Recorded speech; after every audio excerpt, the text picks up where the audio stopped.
પાઠ્યપુસ્તક મંડળ દ્વારા વિદ્યાર્થીઓને વિનામૂલ્યે ભણવા માટે આપવામાં આવતા પાઠ્યપુસ્તક દર્દીની દુકાનમાં મળી આવ્યા. સોશિયલ મીડિયામાં વિડીયો વાયરલ થતા ચર્ચા.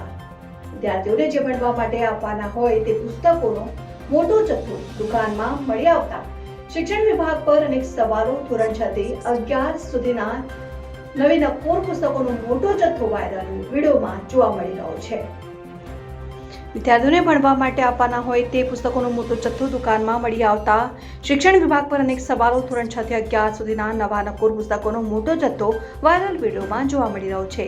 જાગૃત નાગરિક દ્વારા વિડીયો વાયરલ કરવામાં આવતા સમગ્ર ઘટના આવી સામે.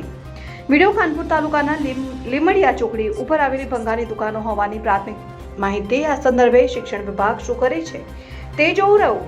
શું તપાસ થશે? ક્યાંથી પુસ્તકો આવ્યા? કોણ આપી ગયું? ક્યાં જવાના હતા? જોતા રહો ભારત ટાઈમ્સ ન્યૂઝ.